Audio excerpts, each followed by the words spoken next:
everybody. Welcome back to another episode of the Fearcast. This is the podcast dedicated to OCD, anxiety spectrum disorders, and getting your life back.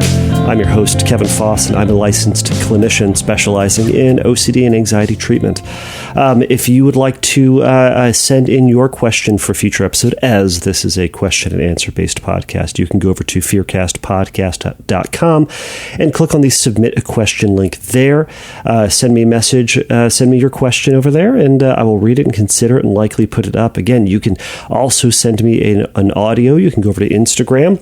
I am Fearcast Podcast over there, and you can send me an audio question there. You can send me a shared Google Drive link to and add that to the body of the email at Fearcast Podcast. Either way, if you send me the audio, you'll go to the top of the list. If you send me a regular old text question, you know what? I'm still going to get to it. And you know what? I'm going to answer 3 of those questions, those messages, those text questions today. So, well, I say 3. We'll see. We'll see. I'm recording this very late. I'm sending it out late. I'm sitting down to record it late. It's going to go up late. Everything's late. Things are happening. It's a stressful time to be in my life. And I really shouldn't complain, but I also am one to need to figure out how to manage my schedule and my life and my stress level and all of that. So I am also in process. So I appreciate everybody's patience with this episode going out. So I don't think I have anything at the top other than IOCDF again. The online conference is going to be coming up in the next couple of months. I'm going to be giving a couple of talks or participating in a couple of talks with a few folks. So check it out. You can go to iocdf.org and they're going to have the most up-to-date information there. And I think that's all I got, everybody. I guess before I jump off into the questions, as a simple reminder, if you have a moment, if you like the show, if you're not just sitting there and hate listening to this and just listening to my answers and just trying to, just yelling at your phone or your car or whatever else it is you're doing, and probably freaking out at the people while you're doing it, and just yelling at it for all of my answers. I don't know what you're doing. You're the boss of you. But if you like it, which is great, if you like it, go over to iTunes or Spotify, wherever else it is that you're listening to this, and write a review, give it a rating, 5 stars, likes, hearts, whatever it is. The highest would be preferable, obviously. But you do you be honest. And either way, the more ratings, the more reviews, it just helps other people to find it and helps it go up the ratings list so other people can find it as you have. All right. Well, let's jump into this, everybody. So the first question is going to be kind of all over the place, and they're all over the place. We're just going to say that. All right. The first one comes from someone who is identifying themselves as Puro93. So, Puro93. I've said this before. If you go over to Fearcast Podcast, I am going to ask you for your name, your real name, and your real email address, just in case I need to get in contact with you for emergency purposes. However, I have this little line that says, "What name do you want me to use for the podcast?" What you put in there, unless it's wildly offensive, I'm going to read it. So, here we are, everybody, talking to Puro93 out there somewhere. Or that's your name now. So, Puro93, they say, "Hi, Kevin. I have Puro and I have a lot of different themes going on, but the question I wanted to ask is, when I'm in my car listening to music, I find when I hear certain music, it makes me associate it to a previous time when I was in a relationship with my wife. Unfortunately, we have separated, but are still friends. We both love music, and we always listened to the same artists.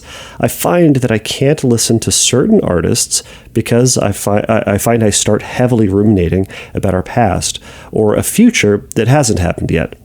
I really hate this because there are certain bands that I love and want to be able to listen to, but I skip these songs because I want to avoid ruminating. but this is a problem I can't. But this is a problem I can't see, or I can see, and I'm sure I'm not the only one who has OCD and obsessions about music in previous times. I'm not sure if this question has been asked before, but I hope there's some kind of way to de-associate a person to music I love. Thanks for your time and everything that you do. Well, Puro93, thank you for that question, and I'm sorry to hear this has happened. I really am. I also love music. I also have a lot of there are a lot of songs that I have a lot of associations with, and for a lot of those songs, I cherish those associations. They are memories of a person or a place or a time or an interaction, or the building up of a relationship, or the height of social relationships, and they can be wonderful things. So it saddens me in the best possible empathetic way I can say that to hear that this is happening to you. So it's from the top. I mean, I would say to a certain degree, I do want to talk about the rumination aspect of it. But what you're talking about here is also very normal. This is something that music does, and it does best. This is, to a certain degree, what you're talking about is what people love about music, is that it speaks to us very deeply, and we can create these incredibly powerful associations between a memory and a song, or a part of a song, or the lyric of a song. And even if the song has nothing to do with the memory that we have, we create this bond between it. So first, I do want to just acknowledge that there's a normative component to this. If you're beating yourself up for having these associations, and I don't think that you are, but if you are, this is brain stuff. This is music stuff. This is appreciation stuff that we should expect will happen when we're listening to music.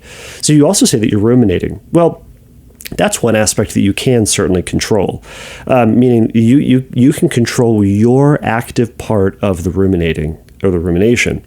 And if you were in my office, I'd be asking questions about what are you ruminating about? Are you just kind of reminiscing about when things were good?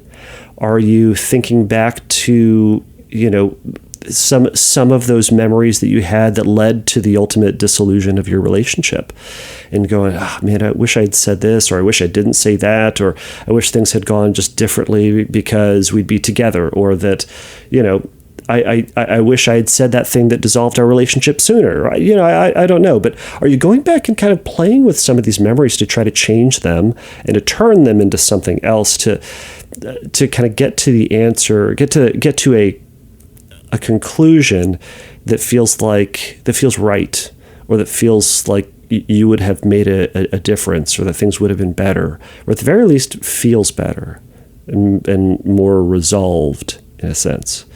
And similar to the future, right? What stories are you playing out? Now, we could talk about all the different types of mental compulsions. I published an article. You can check it out at, I probably mentioned this at the last episode too.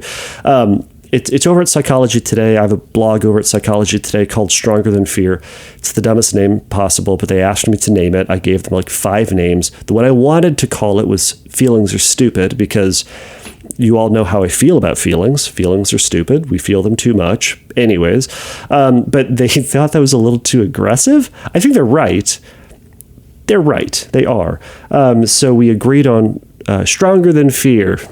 I still feel like it's cheesy. Anyways, you can check it out over there. You can go over to calocd.com. It's up in the blog section. So it's a whole article just about the different types of mental compulsions that exist and which ones you might be doing and participating in. We do them for reasons. We do them to try to get to an answer or understand something, or to feel that we have some agency in these situations. But the reason it's helpful to know which ones they are is so that you can identify when you're doing them. And, on this big giant list, and I think the list I have is 13 different ones, there might be some that you do more than others. So it can be helpful to go up there and check out which ones maybe going on, and that you can start to call yourself out for it. But One thing that you can certainly do with this is once you can catch yourself in this rumination, call yourself out for it and also point out that there's nothing that you can do about it. It's acknowledging that the engagement with it, the thing that is involving all your energy and that is the compulsion in and of itself, it's going to solve nothing. At the end of the day, it solves nothing. But it's helpful to acknowledge that and then to call yourself out and then sit with that feeling of it being undone or not being done. I guess that's the same thing in a different way. But it's to say that this activity I'm engaging with won't do the thing that I want it to do. So instead of continuing to hit my head against the wall, I'm going to sit here and just feel this feeling of what it's like to not have it solved.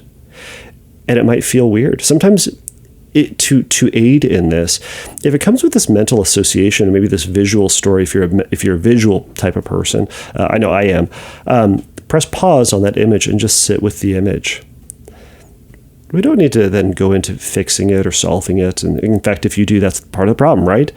But simply to observe what is happening in that and just practice staying in it and kind of being okay with whatever feelings come up. It can be sadness, it can be hope, it can be dread, it can be regret, it can be maybe even happiness, maybe even joy. Who knows? But the point would be to sit with that and to allow it to feel what it feels like and to not hold on to it like it's important, but to let it wash through as you continue to do other things, as you move on afterwards to do other things.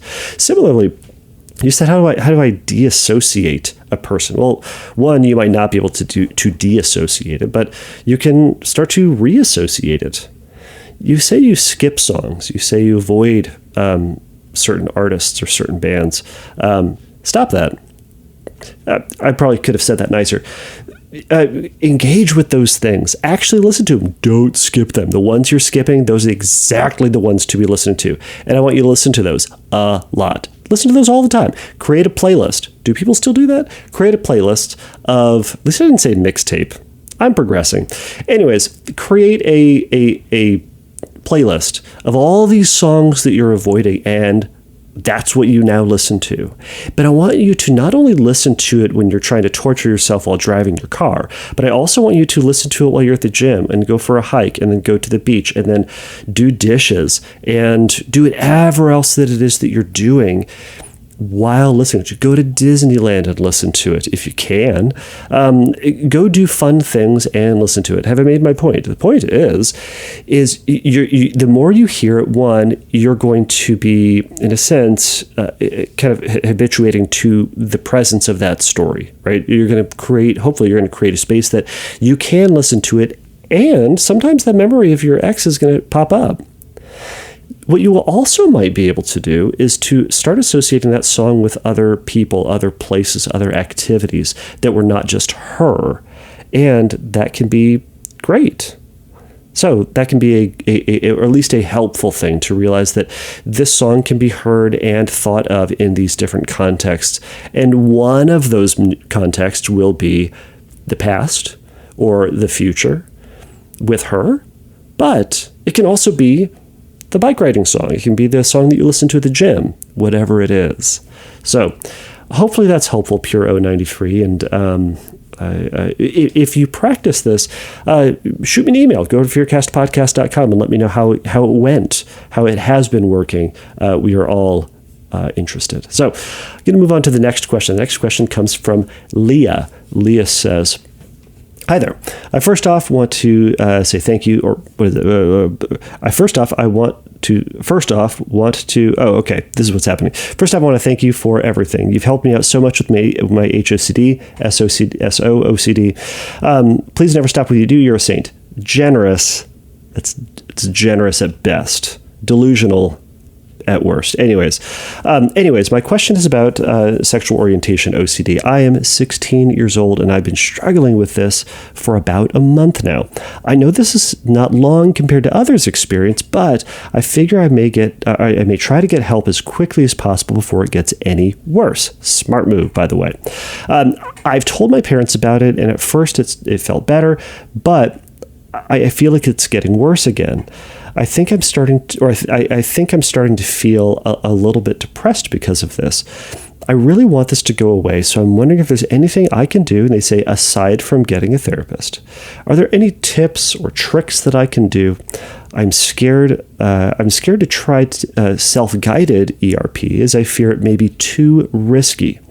I would do anything to get my life back, and this is consuming most of my life. Thank you. So, Leah, oh man, being 16 kind of sucks. Everything is awful. You're kind of at the mercy of your parents.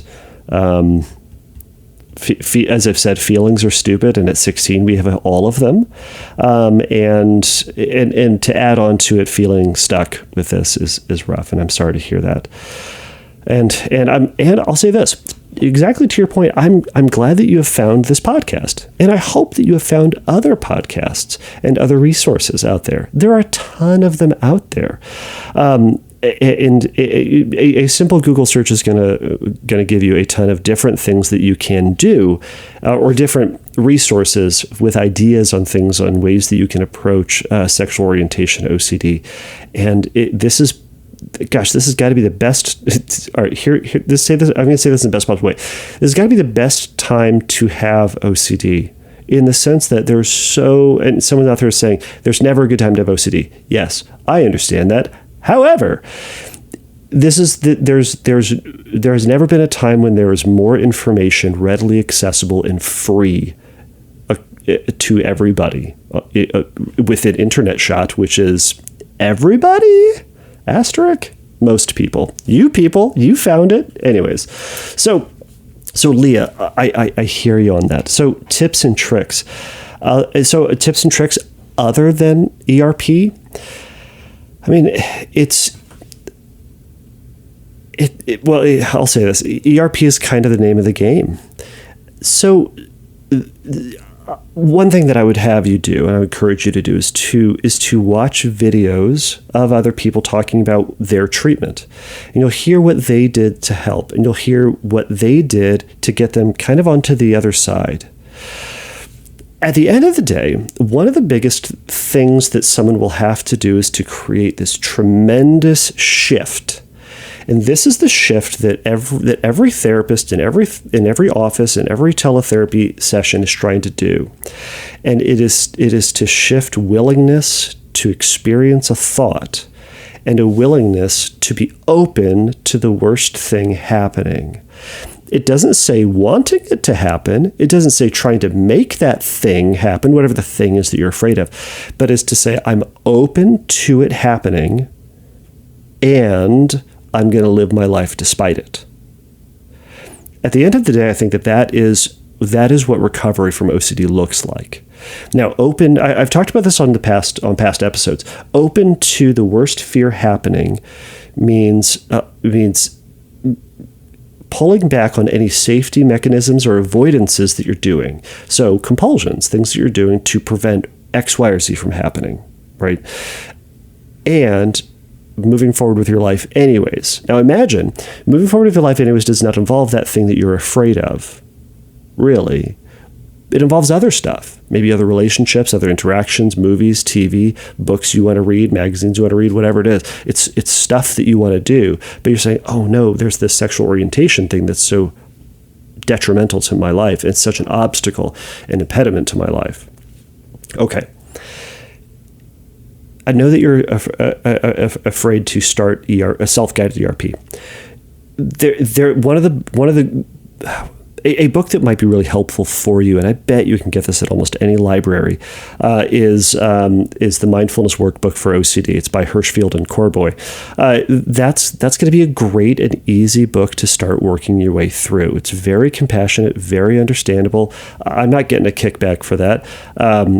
I mean, I'll try to have Hirschfield on the podcast at some point, but, he's doing stuff. Anyways, he's not sending me a kickback. I know that. Unless you are Hirschfield and you're listening to this, I would love some ducats from this, but it probably won't be coming. Anyways, point is, there are a lot of really good workbooks out there, Leah, that you should avail yourself to and give them a try. You say they're too risky, but too risky for what? And I think that in that question, you are talking about the mind shift that I'm talking about. You're saying it's dangerous. It's dangerous to indulge these thoughts because if I do, what's on the other end of it? That's the point. You have to see. That's what ERP does. ERP is getting you closer and closer to the thing that you're afraid of while resisting doing anything that would undermine, help you to avoid that feeling, get rid of, neutralize that feeling. And it's to kind of call its bluff. So there are also ways to start challenging the legitimacy of that thought. I know we've talked a little bit about the inference-based treatments. There are cognitive restructuring treatments out there you can do. And what those do is to help you to challenge the way that you're thinking about those thoughts and to try to come up with a more rational, clearer, more understandable way to view those thoughts and you in the context of those thoughts. And to kind of see that, and I mentioned this on a previous episode, trust your compulsive conclusion. Within a compulsive cycle, you are fighting for something, for a side that reflects what you, in a sense, truly believe, or who you truly believe that you are, or what you truly believe to be about. This obsessive thought jumps in and then makes you question that and goes, "Are you sure about that?" And it can be very easy to jump into the ring with it and try to prove your point. No. Anxiety, no, OCD doubt. This is who I am. This is what I'm about. And let me tell you, here's this experience and that experience, and let me check this feeling. See, I told you I felt it, or, I told you I didn't feel it, whatever it might be. You're defending something. I'm willing to bet, and in the vast majority of cases I've worked with, that thing that you're defending is the person that you believe yourself to be. Trust that. But you bypass that compulsive cycle and you trust that conclusion as if it were true from the start. And you acknowledge the thought is there, but then you say, all right, if I am who I said that I am, what would I do anyways? And that is going to give you some information about what you would do and what you would not do in that situation. So, Leah, hopefully this was not too much more confusing. If anything, I would say, don't be what am I trying to say here? Be bold and brave and try a self-guided ERP. If finding a therapist right now is not in the cards, get a workbook, get a couple of workbooks and start going through them. You can go through them at your pace and you can do what you're willing to do. And willingness here is an incredible tool. You don't have to do the stuff that you read about in blogs or do the stuff that you see OCD influencers talking about themselves doing. And sometimes people are going to talk about these Olympic level ERP things that sounds terrifying to someone on the front end of treatment. Start small. Seriously, I've done exposures with people where we work up to just saying the word gay. That's it. And there are different ways to do that, but you go at your pace, Leah, but you take a little step into fear and you see how it goes. Did the thing happen? Did it not happen? And then take another one. It's kind of like if you're afraid of heights. Put a piece of paper on the ground, step on it. You're a little bit higher than you were before, but you're fine with that, right? Okay, now put another one. How do you feel? Terrified yet? No, you're probably still fine. You keep doing that. You keep putting pieces of paper down, and at some point you're going to get up to a height and go, oh, it's high. Or I get a little bit of that wiggly wobbly feeling. I don't like that very much. Great. Stay there and wait to get used to that height, and then put another piece of paper underneath you. That's all. That's ERP. So find a way to do that for yourself and give yourself permission and give yourself courage to go do that. So Leah, I hope this was helpful. Keep listening to podcasts like this. Keep listening to other podcasts like this. And you'll get there. You'll keep pushing yourself. So again, best of luck, and I appreciate the question. All right. So the last question comes from Jamie. I'm going to try to zippity zip through this because I know that I'm trying to keep podcasts short, but I just can't stop myself from talking forever. You've noticed, you've listened. Anyways. So Jamie says, "Hi, Kevin. I have experienced ROCD for well over a year now. More commonly, I experience feelings of not wanting to be with my partner, not wanting our relationship, etc. The feeling of, quote, not wanting us is my biggest struggle. I've never heard anyone speak on this. My OCD therapist suggests I should just accept that feeling without trying to make meaning or figure it out. I clearly don't want this to be, or want it to be this way. And I want to have the, quote, want of wanting my relationship as my partner as I just got engaged. This is such a struggle. Thanks for reading." So Jamie, I'm kind of in the boat with your therapist on this, in the sense of, at the end of the day, yes, you will have to accept that feeling of not wanting us. I would ask you, what does that mean? What does not wanting us feel like? Because I don't think that the not wanting us is not one of the typical emotions that people experience. Not typical meaning, when it's not wanting us is probably not going to be the next character in Inside Out 2, because not wanting us is it's kind of a conglomeration of feelings or sensations and conclusions and cognitions that you're lumping together into the phrase not wanting us. I want to know what that means. And I want you to know what that means, because you're saying you don't want you, but then you also say, but you do want you, so much so that you got engaged. So which one is it, lady? Jamie, I don't know if this is boy Jamie or girl Jamie. And you say my partner. This is a conundrum for me. Anyways, Jamie, whatever. I was trying to come up with a good joke. Can't. It's late. Anyways, so Jamie, point is, what does that mean? You don't want you.